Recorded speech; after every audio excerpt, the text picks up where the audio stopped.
received a call informing me about a falling accident involving my husband, Mike. Panicked, I rushed to the hospital, where the doctor conveyed that the surgery was successful, but Mike hadn't regained consciousness. The uncertainty of when or if he would wake up weighed heavily on me, and I collapsed in despair. The next day, my nephew Tyler, whom I hadn't seen in years, visited the hospital room. He handed me a letter that Mike had left with him a while back, insisting I read it alone. As I read the letter, I discovered an astonishing confession from Mike. To confirm its authenticity, I examined an unconscious Mike and found evidence supporting the letter's contents. Unbeknownst to me, Mike's secret was exposed, leading to unforeseen developments. Mike and I had married early, supported by our strong connection. As I began to enjoy my work, I expressed my desire to continue working after marriage, and we mutually agreed to support each other. Over the years, our bond remained close. Before turning 30, we both desired children, actively trying to conceive. The sudden passing of Mike's voluntarily institutionalized father, whom we had regularly visited, shocked us. Struggling with the loss, we could barely eat. Mike regretted not insisting on living together, and we wanted to repay the debt owed to his father for the support we received in the early years of our marriage. However, a complicated family dynamic unfolded after Mike's mother-in-law's death. Mike's older sister, whom we had hardly met, was more concerned about the inheritance than her grieving father and us. She demanded her share before the funeral, and to pacify her, Mike's father gave her severance money under the condition that she never contact him again. Mike and I were not informed about the sale of his parents' house, making it likely his sister didn't know about it either. Concerned about potential future troubles, we decided to contact her and distribute the assets equally to prevent disputes. The challenge, though, was the absence of a clear will from Mike's father-in-law, who had intended to meet with a lawyer before his sudden demise. Mike called his sister to inform her about their father's death and the funeral arrangements, but the conversation turned sour when she demanded her share of the inheritance without expressing any condolences. Frustrated but trying to remain calm, Mike discussed the inheritance distribution, learning about his sister's recent divorce. He was particularly concerned about his nephew, her son, but the conversation was dominated by the contentious inheritance issue. After the call, Mike was visibly upset and worried about potential disruptions at the funeral, reminiscent of his mother-in-law's funeral. I consented to remain silent as Mike wished. The days following the funeral were consumed by various procedures, and during this time, his sister called almost daily regarding the inheritance. Initially, Mike patiently explained, but gradually he started to ignore her calls, growing tired of the constant disruptions. Eventually, he decided to meet her, and surprisingly, she became quite cheerful about the situation. Feeling uneasy, I wanted to accompany him, but he insisted on facing her alone. For the past 2 years, I have been involved in handling all the arrangements after the deaths of Mike's parents. Mike, however, believed it wouldn't be right to further involve me in dealing with his sister and the inheritance distribution.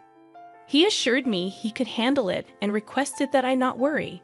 Trusting his judgment, I decided to wait and observe how things would unfold. Initially planning to join him, a sudden increase in work at my company made it impossible to match his schedule, and Mike ended up meeting her alone as planned. On the day of the meeting, my work was incredibly busy, and during my break, I couldn't help but worry about Mike. Trying to focus on work, I believed that no news was good news. Suddenly, my phone rang, displaying an unknown number with the hospital's name. Though hesitant, I answered, and the nurse confirmed the hospital's name. Learning about Mike's urgent situation, I left work immediately. Upon arriving, I discovered Mike undergoing emergency surgery. The nurse explained his critical condition and sought my consent for the procedure.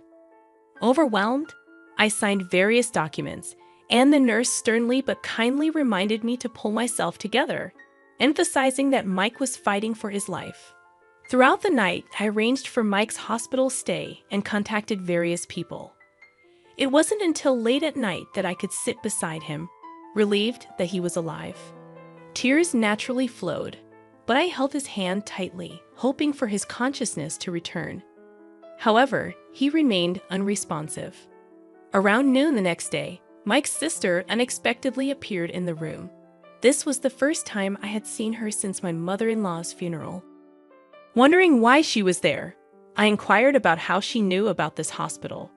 It seemed peculiar as I had not stepped out of Mike's room, making it impossible for her to spot me anywhere else. She assumed Mike was brain dead based on his unconscious state, displaying insensitivity.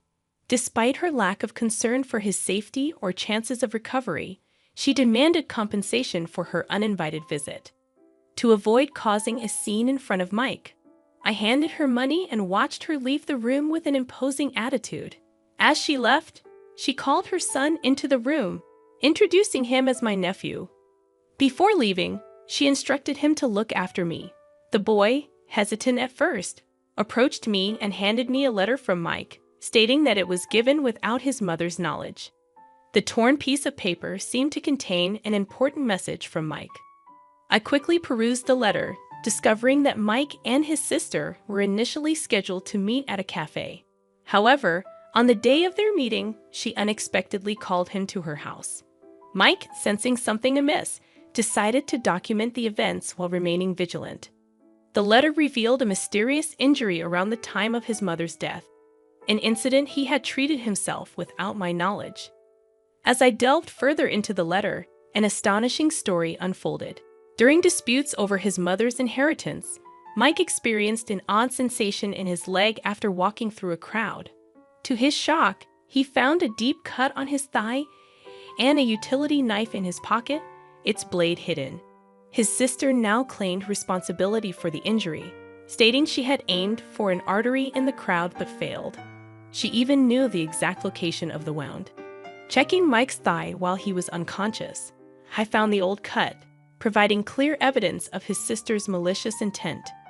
As anger surged within me, I redressed Mike, focusing on the letter. Mike expressed his conviction that his life was in danger, and he had written the letter hurriedly, while his sister briefly left the room during their inheritance discussion. Oddly, she insisted on having her son present during this discussion, planning to use him as bait in a tearful plea for a larger share of the inheritance. Feeling threatened, Mike had instructed his nephew to give me the letter if anything happened to him. The letter also mentioned evidence in the inner pocket of his jacket. Searching the jacket untouched since the nurse handed it to me, I found a voice recorder. The bloodstains indicated the severity of the accident, and Mike had shielded the recorder to protect the evidence at the risk of his own life. Listening to the shocking contents, I realized it was evidence that could incriminate his sister. In a state of disbelief, I immediately contacted the police. Shortly after, Mike's sister returned cheerfully, claiming satisfaction and demanding the chair I was using. As she casually touched up her makeup, I asked about the outcome of the inheritance distribution. She lied, stating Mike had agreed to give her a larger share. When questioned about the accident, she claimed ignorance. Choosing not to confront her lies immediately, I asked other questions about memories with Mike, their father, her divorce, and her current living situation. Inquiring about the restaurant meeting and subsequent events captured on the voice recorder, she soon became irritated, dismissing my involvement, declaring, "He was my father. You're just an outsider who married into the family."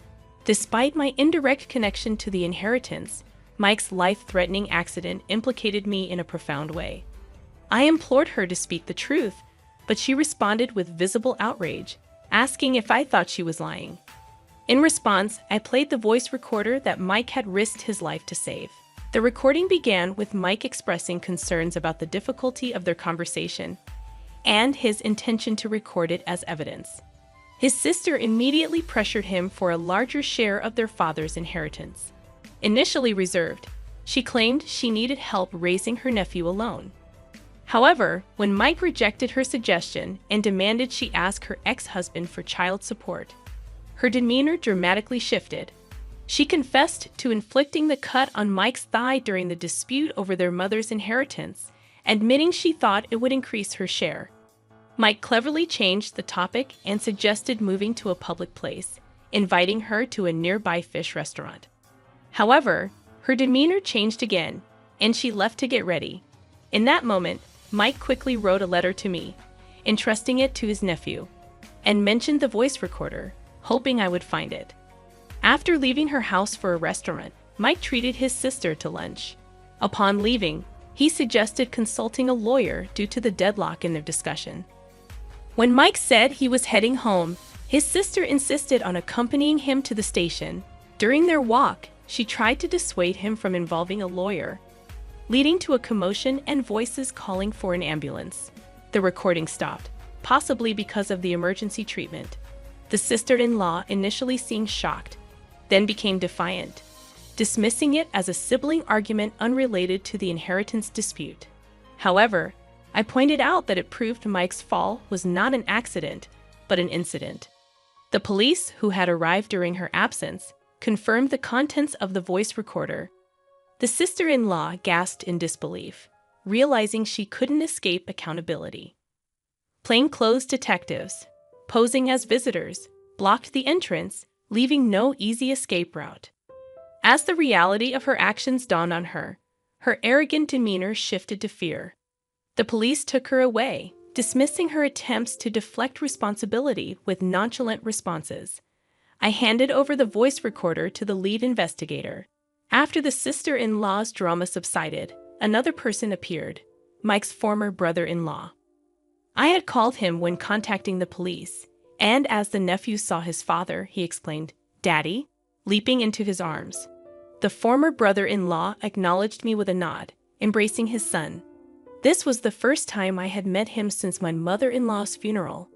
The voice recorder contained the sister-in-law's true feelings about her son, stating she never wanted a child and only gave birth out of obligation. Childcare was mostly left to the former brother-in-law, and his parents had often helped. After their divorce, the former brother-in-law assumed he would easily obtain custody of their son. However, driven by a desire for child support, the sister-in-law convincingly portrayed herself as a devoted mother in one custody. Despite having never mistreated their son, her actions were revealed to be routine cruelty, such as depriving him of food and locking him in a closet. Mike's letter disclosed his determination to rescue his nephew from this situation, even at the cost of relinquishing his entire inheritance. Mike believed that offering the entire inheritance would prompt his sister-in-law, motivated by greed, to give up custody of her nephew. This decision was not only about the inheritance, but also about the welfare of his nephew. Realizing the gravity of the situation, I felt compelled to join in the determination to hold the sister-in-law accountable for her actions. The former brother-in-law, witnessing the drastic change in his son, blamed himself for the past. Despite securing a monthly visitation agreement, the sister-in-law consistently denied him access to their son, threatening to cut ties if he persisted. Regretful for not confronting her sooner, the former brother-in-law apologized to his son repeatedly. Determined to rectify the situation, he vowed to confront his sister. The sister-in-law had already been reported not only for the suspicious circumstances surrounding Mike's fall, but also for her mistreatment of the children. The youth division arrived, expressing a desire to hear from the nephew. As a guardian, my presence was required, and I accompanied them to the police station. Mike's recovery was uncertain, but the urgency of the nephew's situation took precedence. At the police station, a confrontation ensued between the former brother-in-law and the sister-in-law. In a moment of distress, she made outrageous accusations, labeling her son as a child of a demon. The police, unswayed by her claims, detained her. With the sister-in-law in custody, the focus shifted to the nephew's custody. Based on recorded statements and the nephew's account, it was decided he should stay with the former brother-in-law. Overjoyed to live with his father, the nephew was now ensured a comfortable life. After the police interrogation, I returned to the hospital, resolved to stay by Mike's side. The next morning, Mike regained consciousness. Following his request, we got the detective to come over, and Mike revealed that he was pushed from behind by his sister. Forensics confirmed her handprints on the jacket he was wearing at the time. Confronted with undeniable evidence, the sister-in-law was arrested. Mike demanded compensation and medical expenses from her, but her financial situation was dire. Eventually, Mike proposed splitting his father's inheritance equally, ensuring compensation and medical expenses. The sister-in-law's money dwindled as she repeatedly fired lawyers, leading to a bleak trial. The nephew's emaciated body recovered, and custody was successfully secured by the former brother-in-law. They are now living peacefully with my ex-father-in-law and his parents. After Mike's discharge, I started feeling unwell, and a checkup revealed we were expecting a new life. We hope to raise our child to always smile and be kind, believing that our happiness is just beginning.